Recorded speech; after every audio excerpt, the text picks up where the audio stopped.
ನಮಸ್ತೆ ವೀಕ್ಷಕರೇ, ದೇಶದ ಮೂಲೆ ಮೂಲೆಯಲ್ಲಿ ಆಗಸ್ಟ್ 15ರ ಸ್ವಾತಂತ್ರ್ಯೋತ್ಸವದ ಸಂಭ್ರಮ ಮನೆ ಮಾಡಿದ ಶಾಲೆಗಳು, ಸರ್ಕಾರಿ ಕಚೇರಿಗಳು, ಸಂಘ ಸಂಸ್ಥೆಗಳು ಸೇರಿದಂತೆ ಎಲ್ಲೆಡೆ ತ್ರಿವರ್ಣ ಧ್ವಜ ಹಾರಿಸಿ ದೇಶಭಕ್ತಿಯನ್ನ ಮೆರೆದಿದ್ದಾರೆ. ಆದರೆ ಧಾರವಾಡ ಜಿಲ್ಲೆಯ ಗರಗ ಗ್ರಾಮಕ್ಕೆ ಸ್ವಾತಂತ್ರ್ಯೋತ್ಸವ ಎಂದರೆ ಇನ್ನಷ್ಟು ವಿಶೇಷ. ಏಕೆಂದರೆ ನಮ್ಮ ದೇಶದ ಹೆಮ್ಮೆಯ ತ್ರಿವರ್ಣ ಧ್ವಜದ ಖಾದಿ ಬಟ್ಟೆಯ ತಯಾರಿಕೆಯೊಂದಿಗೆ ಗರಗ ಗ್ರಾಮಕ್ಕೆ ವಿಶೇಷ ನಂಟಿದೆ. ಧಾರವಾಡ ಜಿಲ್ಲೆ ಆಡಳಿತದ ಮಾಹಿತಿಯ ಪ್ರಕಾರ ಗರಗ ಧಾರವಾಡದಿಂದ ಸುಮಾರು 18 ಕಿಲೋಮೀಟರ್ ದೂರದಲ್ಲಿದ್ದು ಭಾರತೀಯ ರಾಷ್ಟ್ರ ಧ್ವಜದ ನೇಯ್ಗೆಗೆ ಪ್ರಸಿದ್ಧ ಕೇಂದ್ರವಾಗಿದೆ. ಗರಗ ಗ್ರಾಮದ ಈ ರಾಷ್ಟ್ರ ಧ್ವಜದ ಕಥೆ ಇಂದಿನದ್ದಲ್ಲ. 1954ರಲ್ಲಿ ಗರಗದಲ್ಲಿ ಖಾದಿ ಕೇಂದ್ರ ಸ್ಥಾಪನೆಯಾಯಿತು. ಸ್ವತಂತ್ರ ಹೋರಾಟಗಾರರು ಮತ್ತು ರಾಷ್ಟ್ರಭಕ್ತರ ಪ್ರಯತ್ನದಿಂದ ಖಾದಿ ಚಳುವಳಿಯಲ್ಲಿ ಬಲ ದೊರೆಯಿತು. ನಂತರ ರಾಷ್ಟ್ರಧ್ವಜಕ್ಕೆ ಅಗತ್ಯವಿರುವಂತಹ ಖಾದಿ ಬಟ್ಟೆಯನ್ನು ನೇಯುವ ಕಾರ್ಯ ಗರಗದ ಪ್ರಮುಖ ಗುರುತಾಗಿ ಬೆಳೆದು ಬಂದಿತು.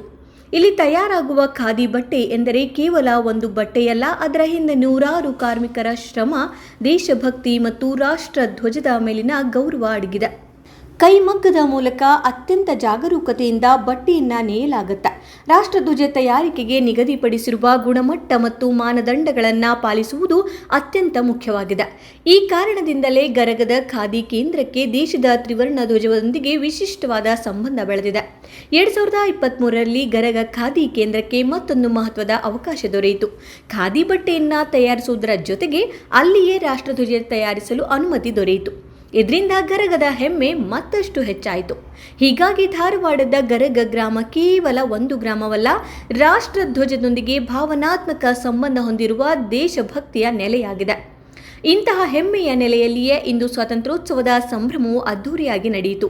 ಗರಗ ಗ್ರಾಮದ ಉರ್ದು ಸರ್ಕಾರಿ ಶಾಲೆಯಲ್ಲಿಯೂ ಸ್ವಾತಂತ್ರ್ಯೋತ್ಸವವನ್ನು ಅತ್ಯಂತ ಸಂಭ್ರಮದಿಂದ ಆಚರಿಸಲಾಯಿತು. ಶಾಲಾ ಆವರಣವನ್ನು ತ್ರಿವರ್ಣ ಧ್ವಜದಿಂದ ಬಣ್ಣಗಳಿಂದ ಅಲಂಕರಿಸಲಾಗಿತ್ತು. ಕೇಸರಿ, ಬಿಳಿ, ಹಸಿರು ಮತ್ತು ಬಣ್ಣಗಳ ಧ್ವಜಗಳು ಶಾಲೆಯ ಆವರಣದಲ್ಲಿ ಮತ್ತಷ್ಟು ಕಳೆ ತಂದಿದ್ವು. ಕಾರ್ಯಕ್ರಮದ ಅಂಗವಾಗಿ ಧ್ವಜಾರೋಹಣ ನೆರವೇರಿಸಲಾಯಿತು. ರಾಷ್ಟ್ರಗೀತೆಯೊಂದಿಗೆ ವಿದ್ಯಾರ್ಥಿಗಳು ಗೌರವ ಸಲ್ಲಿಸಿದರು. ಶಾಲೆಯ ವಿದ್ಯಾರ್ಥಿಗಳು ಶಿಸ್ತುಬದ್ಧವಾಗಿ ಸಾಲಿನಲ್ಲಿ ನಿಂತು ದೇಶಭಕ್ತಿಯ ಭಾವನೆ ವ್ಯಕ್ತಪಡಿಸಿದರು. ಈ ಸಂದರ್ಭದಲ್ಲಿ ವಿದ್ಯಾರ್ಥಿಗಳಲ್ಲಿ ದೇಶಭಕ್ತಿ, ರಾಷ್ಟ್ರಪ್ರೇಮ ಮತ್ತು ಸ್ವಾತಂತ್ರ್ಯದ ಮಹತ್ವದ ಕುರಿತು ಅರಿವು ಮೂಡಿಸಲಾಯಿತು. ಸ್ವಾತಂತ್ರ್ಯಕ್ಕಾಗಿ ಹೋರಾಡಿದ ಮಹನೀಯರನ್ನ ಸ್ಮರಿಸಲಾಯಿತು. ನಮ್ಮ ದೇಶದ ಸ್ವಾತಂತ್ರ್ಯವನ್ನು ಕಾಪಾಡುವ ಪ್ರತಿಯೊಬ್ಬ ನಾಗರಿಕನ ಜವಾಬ್ದಾರಿ ಎಂಬ ಸಂದೇಶವನ್ನು ನೀಡಲಾಯಿತು. ಶಾಲೆಯ ವಿದ್ಯಾರ್ಥಿಗಳು ವಿವಿಧ ದೇಶಭಕ್ತಿ ಕಾರ್ಯಕ್ರಮಗಳಲ್ಲಿ ಭಾಗವಹಿಸಿ ಸಂಭ್ರಮಿಸಿದರು. ತ್ರಿವರ್ಣ ಧ್ವಜವನ್ನು ಕೈಯಲ್ಲಿ ಹಿಡಿದು ದೇಶಭಕ್ತಿಯ ಘೋಷಣೆಗಳನ್ನು ಕೂಗಿದ ವಿದ್ಯಾರ್ಥಿಗಳ ಉತ್ಸಾಹ ಎಲ್ಲರ ಗಮನ ಸೆಳೆಯಿತು. ವಿಶೇಷವಾಗಿ ಗರಗದಂತಹ ರಾಷ್ಟ್ರಧ್ವಜ ತಯಾರಿಕೆಯ ಹೆಗ್ಗಳಿಕೆಯ ಹೊಂದಿರುವ ಗ್ರಾಮದಲ್ಲಿ ಸ್ವಾತಂತ್ರ್ಯೋತ್ಸವದ ಆಚರಣೆ ನಡೆದಿರುವುದು ಇನ್ನಷ್ಟು ಅರ್ಥಪೂರ್ಣವಾಗಿದೆ. ಒಂದೆಡೆ ಕೈಮಗ್ಗದಲ್ಲಿ ಖಾದಿ ಬಟ್ಟೆಯನ್ನು ನೇಯುವ ಮೂಲಕ ರಾಷ್ಟ್ರಧ್ವಜದ ಗೌರವವನ್ನು ಹೆಚ್ಚಿಸುತ್ತಿರುವ ಕಾರ್ಮಿಕರು, ಮತ್ತೊಂದೆಡೆ ಅದೇ ತ್ರಿವರ್ಣ ಧ್ವಜದ ಮುಂದೆ ನಿಂತು ದೇಶಭಕ್ತಿಯ ಪಾಠ ಕಲಿಯುತ್ತಿರುವ ಪುಟಾಣಿ ಮಕ್ಕಳು. ಈ ದೃಶ್ಯ ನಿಜಕ್ಕೂ ಮನಮೋಹಕ. ಸ್ವಾತಂತ್ರ್ಯ ಎಂದರೆ ಕೇವಲ ಆಗಸ್ಟ್ 15ರಂದು ಧ್ವಜ ಹಾರಿಸೋದಲ್ಲ, ದೇಶದ ಏಕತೆ, ಅಖಂಡತೆ ಮತ್ತು ಸಂವಿಧಾನದ ಮೌಲ್ಯಗಳನ್ನು ಗೌರವಿಸುವುದು, ದೇಶದ ಅಭಿವೃದ್ಧಿಗೆ ನಮ್ಮದೇ ಆದ ಕೊಡುಗೆ ನೀಡುವುದು ಹಾಗೂ ಮುಂದಿನ ಪೀಳಿಗೆಗೆ ದೇಶಭಕ್ತಿಯ ಸಂದೇಶವನ್ನು ನೀಡುವುದು ಕೂಡ ನಿಜವಾದ ಸ್ವಾತಂತ್ರ್ಯದ ಅರ್ಥ. ಗರಗ ಗ್ರಾಮದ ಈ ವಿಶೇಷತೆ ನಮಗೆ ಒಂದು ಮಹತ್ವದ ಸಂದೇಶ ನೀಡುತ್ತೆ. ನಮ್ಮ ರಾಷ್ಟ್ರಧ್ವಜ ಕೇವಲ 3 ಬಣ್ಣಗಳ ಸಂಕೇತವಲ್ಲ, ಅದು ನಮ್ಮ ಸ್ವಾತಂತ್ರ್ಯ ಹೋರಾಟದ ನೆನಪು, ನಮ್ಮ ದೇಶದ ಹೆಮ್ಮೆ ಮತ್ತು ಕೋಟ್ಯಾಂತರ ಭಾರತೀಯರ ಭಾವನೆಯಾಗಿದೆ. ಆ ಹೆಮ್ಮೆಯ ತ್ರಿವರ್ಣ ಧ್ವಜದ ಖಾದಿ ಬಟ್ಟೆಯೊಂದಿಗೆ ವಿಶೇಷ ನಂಟು ಹೊಂದಿರುವ ಧಾರವಾಡ ಜಿಲ್ಲೆಯ ಗರಗ ಗ್ರಾಮದಲ್ಲಿ ನಡೆದ ಸ್ವಾತಂತ್ರ್ಯೋತ್ಸವ ನಿಜಕ್ಕೂ ದೇಶಭಕ್ತಿಯ ಸೊಬಗನ್ನ ಮತ್ತೊಮ್ಮೆ ಸಾರಿತು. ಗರಗದ ನೆಲೆಯಲ್ಲಿ ಅರಳಿದ ತ್ರಿವರ್ಣ, ಶಾಲೆಯ ಆವರಣದಲ್ಲಿ ಮೊಳಗಿದ ರಾಷ್ಟ್ರಗೀತೆ, ವಿದ್ಯಾರ್ಥಿಗಳಲ್ಲಿ ಮೂಡಿದ ದೇಶಭಕ್ತಿ, ಇವೆಲ್ಲವೂ ಸೇರಿ ಸ್ವಾತಂತ್ರ್ಯವನ್ನ ಅರ್ಥಪೂರ್ಣವಾಗಿಸಿತು. ಇದೇ ನಮ್ಮ ಹೆಮ್ಮೆ, ಇದೇ ನಮ್ಮ ಭಾರತ. ಜೈ ಹಿಂದ್, ಜೈ ಭಾರತ.